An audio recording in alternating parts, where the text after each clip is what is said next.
First year physics के chapter 7 oscillation का आज का जो टॉपिक हमारा बनता है वो इंस्टेंटेनियस डिस्प्लेसमेंट डिस्कस करते हैं। और लास्ट टाइम हमने सिंपल हार्मोनिक मोशन को डिस्कस किया था। Simple harmonic motion, circular motion and simple harmonic motion कि अगर एक पार्टिकल सर्कुलर पाथ पे मूव करता है उसका जो प्रोजेक्शन होगा वो उस सर्कुलर पाथ के डायमीटर के अलोंग ऑसिलेटरी मोशन कर रहा होता है। हमने ये प्रूव किया था कि projection of that particle along the diameter जो उसकी ऑसिलेटरी मोशन है, that oscillatory motion is simple harmonic motion. ये हम प्रूव कर चुके हैं। अब simple harmonic motion along straight path होती है, लीनियर पाथ के ऊपर होती है। जब ये लीनियर पाथ के ऊपर ऑसिलेट करता है तो वो प्रोजेक्शन, इसका एक्सेलरेशन भी होगा, इसका डिस्प्लेसमेंट भी होगा, इसकी वेलोसिटी भी होगी। इसके एक्सेलरेशन को हम पिछले टॉपिक में डिस्कस कर चुके हैं जब हमने ये प्रूव किया था कि projection of particle perform simple harmonic motion, वहां पे एक्सेलरेशन डिस्कस हो चुका है। आज हम इस प्रोजेक्शन के डिस्प्लेसमेंट की बात करते हैं। Displacement of the projection at any instant of time, यानी ये तो ओ मीन पोजीशन आ जाता है इस प्रोजेक्शन का, एक extreme position right, positive extreme position, और ये नेगेटिव एक्सट्रीम पोजीशन आएगी लेफ्ट साइड पे। तो ओ से ए तक मैक्सिमम डिस्प्लेसमेंट है विच इज कॉल्ड एम्पलीट्यूड। तो ओ से ए तक रेडियस, सर्कल के वाले से बात करें तो रेडियस आता है O टू A रेडियस, लेकिन ये O से A तक इसका मैक्सिमम डिस्प्लेसमेंट भी बन जाता है जिसको हम एम्पलीट्यूड कहते हैं। तभी हम OA इक्वल टू R और R equal to x not आ रहा है। अब जब ये ना A पर हो ना O पर हो तो उसका जो O से फासला होगा, मीन पोजीशन जो फासला होगा, जो डिस्टेंस होगा किसी भी इंस्टेंट के ऊपर, उस फासले को हम इंस्टेंटेनियस डिस्प्लेसमेंट कहते हैं। तो इंस्टेंटेनियस डिस्प्लेसमेंट जिसको x से हम रिप्रेजेंट कर रहे हैं, तो इसकी डेफिनेशन हम ऐसे लिखेंगे, the displacement of a simple harmonic oscillator, simple harmonic oscillator जो ऑसिलेट कर रहा है at any instant of time is called instantaneous displacement. अब उसे कैलकुलेट करना है, तो कैलकुलेट करने के लिए आप देखें कि जब पार्टिकल पॉइंट P पर होता है उसका प्रोजेक्शन यहां पर होगा। ये Q को हमने प्रोजेक्शन माना हुआ, पार्टिकल P है और प्रोजेक्शन Q है। पार्टिकल P यूं मूव करता है, उसी के हिसाब से Q जो है जब P A से B की तरफ जाएगा तो उसका प्रोजेक्शन Q A से O और O से B की तरफ जाएगा।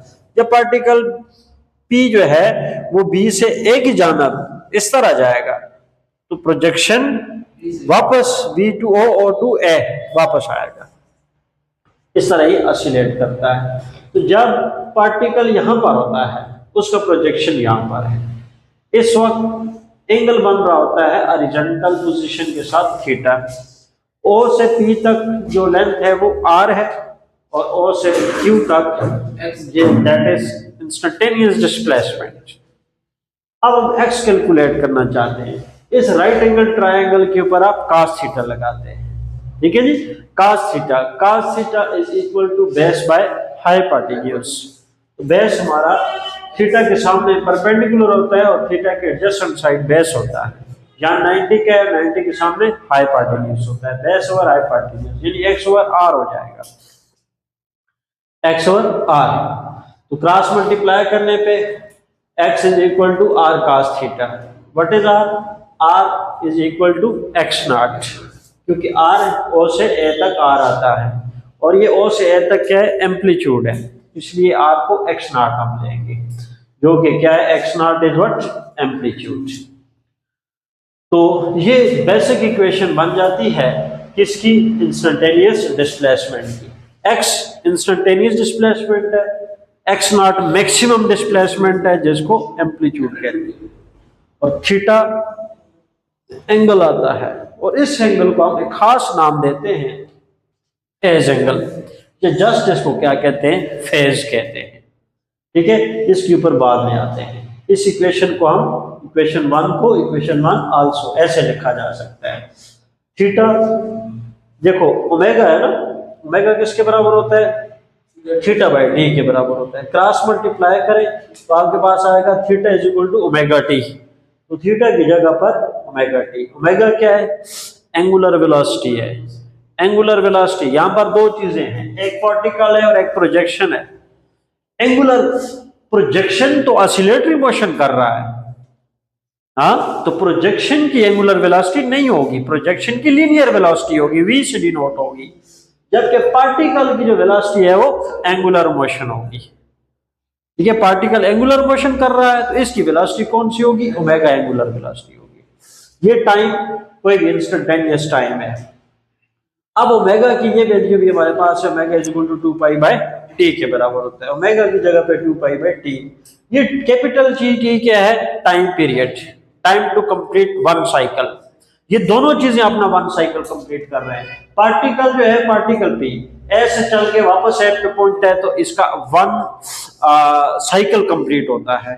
जिस टाइम में कंप्लीट होता है that is called capital T, time period. और जो उसका प्रोजेक्शन है, जब ये एक साइकिल कंप्लीट करता है तो उसका प्रोजेक्शन एक ऑसिलेशन कंप्लीट करता है। तो time taken by projection to complete its oscillation, one oscillation is called time period of projection, and time taken by the particle to complete this one cycle is called time period of the particle। ये यूं लिखा जा सकता है। अब आप ये भी जानते हैं कि 1 by t is equal to f, frequency. Frequency और टाइम पीरियड एक दूसरे का रेसिप्रोकल है, तो यहाँ पर 1 by t है, 1 by t f के बराबर आता है, तो इसलिए 2 pi f t हो जाएगा। ठीक है, इस इक्वेशन को हम नहीं लिखते कि फेज डिफरेंस के हवाले से आ जाता है।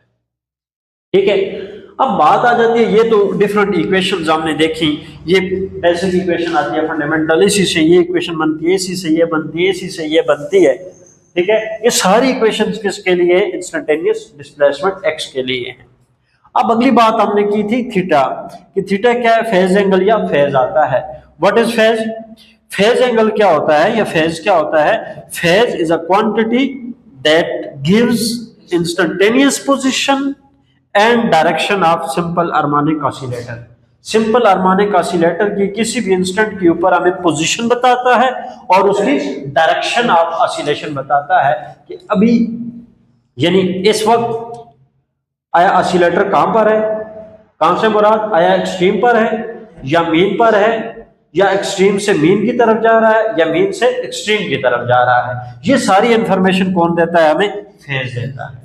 लेट अब हम बात करते हैं जी, फर्ज करें अगर हमारे पास टाइम t जो है ये कितना हो, जब आप उसको स्टार्ट करते हैं टाइम t 0 हो तो ये सारा फैक्टर क्या हो जाएगा 0, और cos 0 क्या होता है 1, cos 0 1 x नॉट से मल्टीप्लाई होकर क्या आ जाएगा x नॉट, तो x is equal to x naught, x is equal to x naught, x naught क्या है एम्पलीट्यूड, और ये प्लस x नॉट आएगा, क्या आएगा देखो x is equal to x naught cos omega t। t जब हम यहां पर क्या पुट करते हैं 0 पुट करते हैं तो x is equal to plus x not आएगा। इसका मतलब है जो पार्टिकल है ऑसिलेटर जो है वो राइट एक्सट्रीम पोजीशन पर है, राइट एक्सट्रीम यानी इस पॉइंट ए पर है। अब अगर हम t is equal to 0 put करने के बाद अगर हम एंगल जो है 180 पुट कर लें, एंगल कितना पुट कर लें 180, या t को हम 1 सेकंड का आधा ऐसा पूरा हो जाए, यानी देखो जब प्रोजेक्शन यहां से चलता है यहां पर जाता है और यहां से वापस आता है तो ये इसका मुकम्मल साइकिल है। जब ए से बी तक जाता है तो क्या होता है हाफ, क्या होता है हाफ टाइम पीरियड हो जाएगा।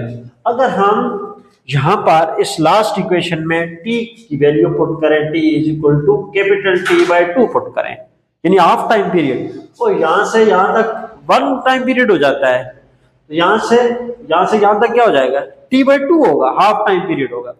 यहां पर अगर आप स्मॉल t की जगह पर कैपिटल T बाय 2 पुट करते हैं तो ये 2 कैंसिल आउट, टी से कैंसिल, इसे क्या बचा पाई, पाई कितना होता है 180, cos 180 कितना होता है -1, और -1 किससे मल्टीप्लाई होगा, x0 से मल्टीप्लाई होगा, तो क्या हो जाएगा जी x is equal to -x0 आ जाएगा। इसको आपस ओरिजिनल पोजीशन में लिखते हैं, ठीक है, -x0। इससे क्या मुराद है, यदि पार्टिकल फिर से एक्सट्रीम पोजीशन पर है लेकिन लेफ्टवर्ड, समझेंगे, पार्टिकल इस पोजीशन पर है -x0 पर, क्लियर हो गया। अब आपको पता चल रहा है कि ये सारा कुछ कहां पर मौजूद है, एंगल में मौजूद है, और ये एंगल हमें ये इंफॉर्मेशन दे रहा है कि पार्टिकल कहां पर है। अब अगर हम t की वैल्यू जो है टाइम, देखो यहां से यहां तक टाइम क्या हो गया, हाफ हो गया, और वापस यहां तक आए तो हाफ का हाफ और उसमें दाखिल हो जाएगा। हाँ, यहां से यहां तक t/4 है, क्योंकि इसके 4 ऐसे हैं ना, एक का ऐसा ये है, दूसरा ऐसा ये है, वापसी पे ये है, फिर ये है, कुल कितने ऐसे हो गए 4। तो पहला क्या हुआ t/4, हाँ दूसरा भी t/4, तो t/4 प्लस t/4 कितना हो जाता है t/2। फिर जब यहां से यहां तक आ जाएगा तो t/4 plus t/4 plus t/4, तो जब यहां पर पहुंचेंगे तो कितने ऐसे ट्रेवल हो जाएंगे, एक यहां से यहां तक, एक यहां से यहां तक दूसरा, और यहां से यहां तक तीसरा, तो फिर कितना हो गया 3t/4। अब अगर हम यहां पर क्या पुट करते हैं, t कितना हो गया 3t/4 पुट करते हैं, देखना जरा t से कैंसिल हो गया, और 2 जो है इससे तो /2 हो जाएगा, ये हो जाएगा 3π/2 रह जाएगा, क्या रह जाएगा 3π/2, और जो 3π/2 जो होता है वो है 270 डिग्री, क्या होता है 270 डिग्री, और cos 270 जो है कहां पर मिलता है हमें, y एक्सिस पर मिलता है, तो y पर cos क्या होता है 0 होता है, यानी फिर x क्या हो जाएगा cos 0, cos 270 0, और 0 मल्टीप्लाई x0 0, यानी x is equal to 0, displacement कितना हो गया 0, पार्टिकल कहां पर आ गया मेन पोजीशन पर, लेकिन वापसी वाले मेन पोजीशन पर।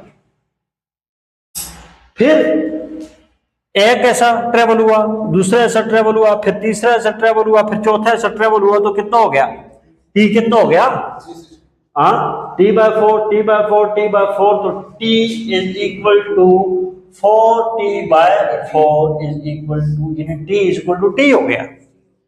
जब t is equal to t हो जाता है तो t से कैंसिल 2π, और 2π कितना हो जाता है 360 फिर 1 होता है, फिर क्या होता है 1, तो cos 360 equal to 1 multiply x0, x is equal to plus x0 आ जाएगा, यानी वापस पार्टिकल कहां पर आ गया, एक्सट्रीम पोजीशन आ गया। ये सारी इंफॉर्मेशन कौन दे रहा है, फेज दे रहा है। तो फेज की क्या डेफिनेशन हुई, विच गिव्स इंस्टेंटेनियस पोजीशन दे रहा है और डायरेक्शन दे रहा है कि अभी किस तरफ जा रहा होगा।